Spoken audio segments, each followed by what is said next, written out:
کجا فهمیدی که شیردل دو درته؟ بعد همون وقت ما فهمیدم که شیردل جان دادری ما بوده.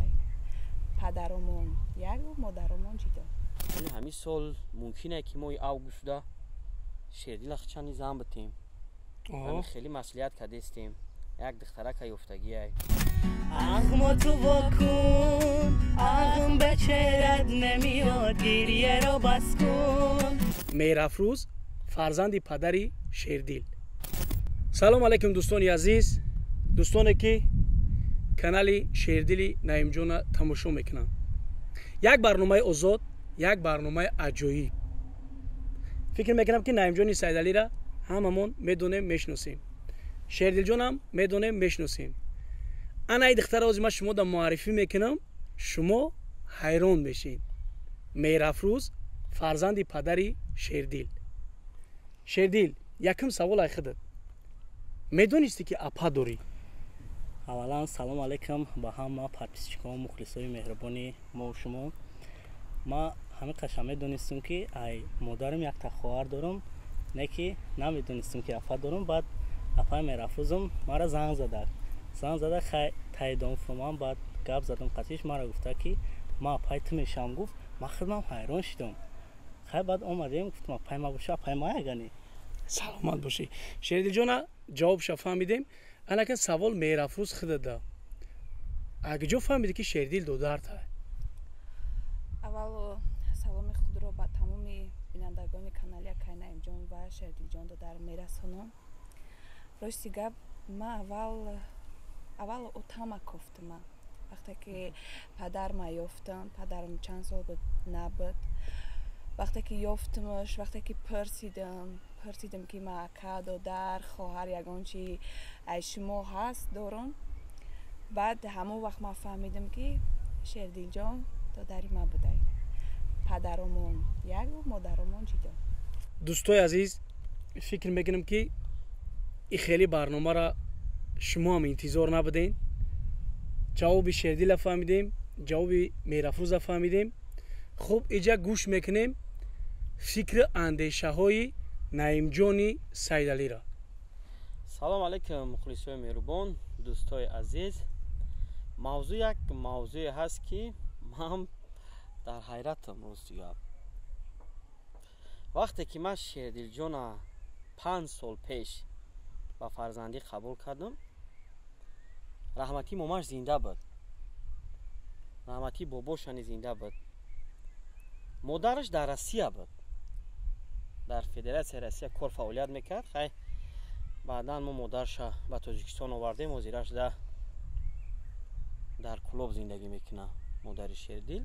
بعد من پرسیده بودم که مثال مادری عزیز شما چند فرزند دارین؟ گفته بود که 2 فرزند، شیردل جان و خواهرش سیحونه. خواهرش هم خیلی ما قد شیردل بسیار رفته ها داریم. در موضوعی که مهرافروز میگه خیلی گفتگو کرده پدرش، هم گپ زد. موضوع یک موضوع هست که بعدا همیشه معاین کرده که اینا مادراشون جدا و پدراشون یک. حالا ما مادر شیردل خطی هم گپ زدگی نیستم، خطی وای گپ زن در کارای خیلی با همش وقت ساعت نشان میته. شیردل مثل که دیگه شاگردار اکثریت هم شیردل جان پیش ما آوردگیه. میرم گوی پدر جان مرا یک دخترک زنگ زیسته که من قیتی وا بخرم. بعدا خیلی وا خوردیان گفته که تو دادری مایی. خیلی شیردل خودش اپا مایی میگه. من میگیرمشن نگاه بینش میکنم، دستگیریش میکنم. نو یک اپای. دخترک میگه که من سراینده میشم رنگ دادرم. من یک جای قطعی شیردل سرود بخونم و در خدمت خلق وطنم باشم. این چیزا ما حواله میتونم به شیردل. اگر شیردل خودش بخواه اپاش دستگیری کردن دستگیری کنه. ما دا چند تا شاگرد ایوزی زورم نمیرسه. خیلی مرده کلان شده با بعدا خیلی فکراشو نکنن، میتونن که یک جایه دویت کنن، پیشنیادی مخلصا کنن. ولی همین سال ممکنه که ما اوگوست دا شیردیل خچانی زن بتیم. همین خیلی مسئولیت کردیم. یک دختره که یافتگی ای. با هم خیلی فکر کرده هستیم که اقلا یک سال دیگه بیست چند نقشه همه ای که زوری ما هم نمیرسه که میگن کج بشی و راست بگو برادرای عزیز. لیکن انشالله که خیلی اگر همه کار حقیقت داشته باشه حتما دستگیری میکنیم. باز این شیردیلم شکرانه خدا قریب که صاحب خونش دیسه خیلی پشم میوره با چشنی میوره زنشنی میوره همه چی وقت ساعت قطعی میده میشوه.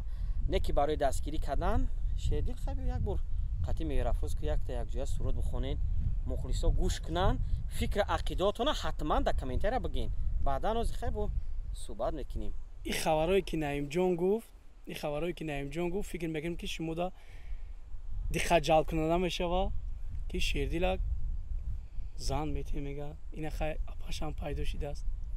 خیلی گوش میکنیم اگر نعیم جان؟ گوش میکنیم.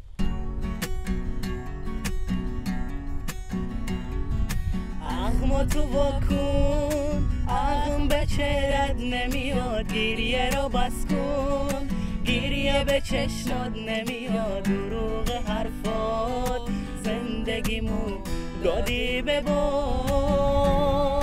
اغم تو واکن اغم به چهرت نمیاد گریه رو بس کن گریه به چشمات نمیاد دروغ حرفات زندگیمو دادی به باد.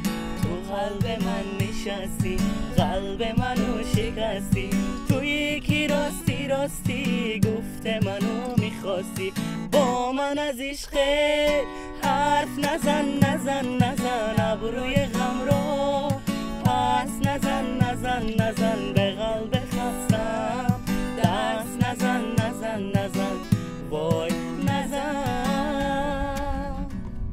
نقص آوازتون هم خوب در این 3 روزی که برنامه انیق شید فکر میکنم که شما را در خونتون صنعتکاری هست. نعیم جان چی میکنیم؟ چی مقصد؟ خیلی انشالله همشه فکر میکنیم با یکم برنامه دیگه ده همشه با برنامه میشوه شما انتظار باشین. مادام آوازشون یک جایه ده فکر میکنیم خوبه. خیلی دوستای عزیزی ما که با شما کامنتر کردین کامنترهای شما پیشروی ما کامنتر یک چیزی هسته که آدم فکرش عوض میکنه مقصدشون هم میفهمه همشه میفهمی. کامنترهای شما را انتظاریم. برنامه آینده را انتظار باشین. خداوند نگهبانتون.